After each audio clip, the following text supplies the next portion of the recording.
नमस्कार दोस्तों, स्वागत है आपका हमारे वीडियो में। हमारी आज की कहानी है सबक का पार्ट 2। दोस्तों, पिछले वाले भाग में आपने देखा था कि कैसे टिंकू ने मुझे धमकी दी थी, उन फोटोज़ के बदले जो मैंने उसके साथ कभी खिंचवाए भी नहीं थे। अब मैंने अपने भाई को यह सारी बातें बताई तो उसने कहा कि वह टिंकू को सबक सिखाएगा। अब आगे। अब मेरे भाई ने धीरे करके टिंकू के बारे में सारी जानकारी हासिल की। मेरे भाई को पता लगा कि टिंकू के परिवार में उसके माँ बाप के अलावा उसकी 2 बहनें हैं। साथ ही टिंकू की जल्द ही शादी होने वाली थी। मेरे भाई को पता चला कि टिंकू की मंगेतर का नाम पूजा है और पूजा का भाई उसके कॉलेज में ही पढ़ता था। अब मेरे भाई ने पूजा के भाई के साथ धीरे धीरे करके दोस्ती बढ़ाई और वह दोनों जल्द ही अच्छे दोस्त बन गए। उन दोनों की दोस्ती को देखकर ऐसा लगता ही नहीं था कि कुछ दिन पहले ही वे दोनों दोस्त बने हैं। एक दिन पूजा के भाई ने मेरे भाई से कहा कि मेरी बहन की जल्द ही शादी होने वाली है। घर में पैसों की बहुत दिक्कत चल रही है। समझ नहीं आ रहा इतने पैसे कहाँ से लाऊं। मेरे भाई ने पूजा के भाई से कहा, तू चिंता मत कर, बहुत जल्द ही तुम्हारे लिए पैसों का इंतजाम करने की कोशिश करूंगा मैं अपनी तरफ से। यह सुनकर पूजा के भाई को मेरे भाई पर बहुत ज़्यादा विश्वास बढ़ने लगा था। अब उनका एक दूसरे के घर में आना जाना शुरू हो गया था। एक दिन जब मेरा भाई पूजा के घर पर गया तो उसे पूजा दिखाई दी। पूजा बहुत ही खूबसूरत थी और बहुत ही समझदार और संस्कारी लड़की थी। मेरे भाई को धीरे धीरे पूजा के लिए अब बुरा लगने लगा था। उसके मन में कहीं न कहीं पूजा के लिए जगह बनती जा रही थी। अब धीरे धीरे मेरे भाई को भी लगने लगा कि अगर पूजा की शादी टिंकू से हो गई तो पूजा की जिंदगी बर्बाद हो जाएगी। पूजा वाकई में बहुत ज़्यादा अच्छी लड़की थी। मेरे भाई चाहता था कि मेरे साथ साथ वह पूजा की जिंदगी को भी टिंकू से बचाए। इसीलिए मेरे भाई ने ठान लिया था कि वह पूजा और उसके परिवार को सारी सच्चाई बता देगा।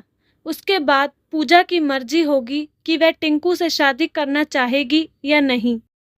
मेरे भाई ने उसके परिवार को सारी सच्चाई बताई कि कैसे टिंकू उसको बहन को परेशान कर रहा है। सच्चाई जानने के बाद पूजा के परिवार ने यह फैसला लिया कि वह टिंकू के साथ पूजा का रिश्ता नहीं जोड़ने वाले। अब पूजा ने टिंकू से बात करना बंद कर दिया था। जब टिंकू की पूजा से बात नहीं होने लगी तो टिंकू को शक हुआ। टिंकू पूजा के घर पहुंचा तो पूजा ने उसे बताया कि हम दोनों का रिश्ता अब आगे नहीं बढ़ सकता।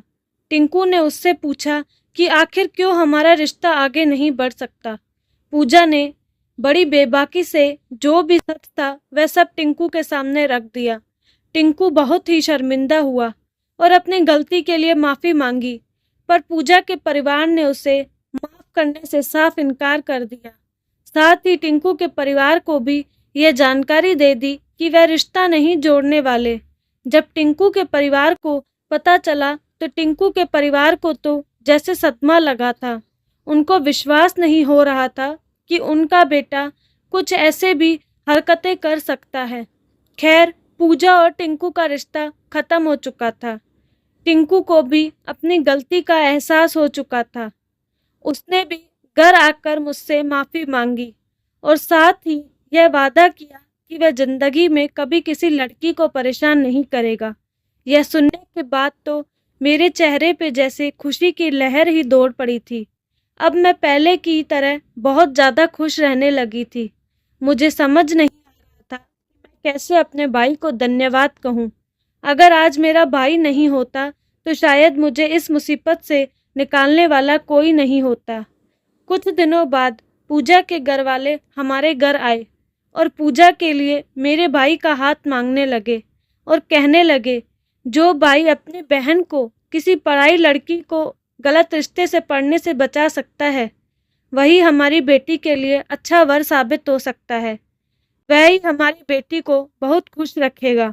इसीलिए हम चाहते हैं कि पूजा की शादी आपके बेटे संजय से हो जाए।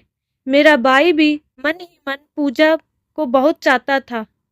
चूँकि भाई की भी मंजूरी थी, इसीलिए हमारे घरवालों ने पूजा और भाई की शादी के लिए रजामंदी दे दी। अब पूजा और मेरा भाई जीवन साथी बन चुके हैं, पर एक अच्छी ज़िंदगी बिता रहे हैं और मैं भी अपने ससुराल वापस लौट चुकी थी। तो दोस्तों, कैसी लगी आपको कहानी? अपनी राय कमेंट बॉक्स में ज़रूर दीजिएगा। अगर आप भी हमारे चैनल पर नए आए हैं, तो चैनल को सब्सक्राइब करें। साथ ही हमारे साथ मज़ेदार कहानियाँ सुनने के लिए जुड़े रहें। धन्यवाद।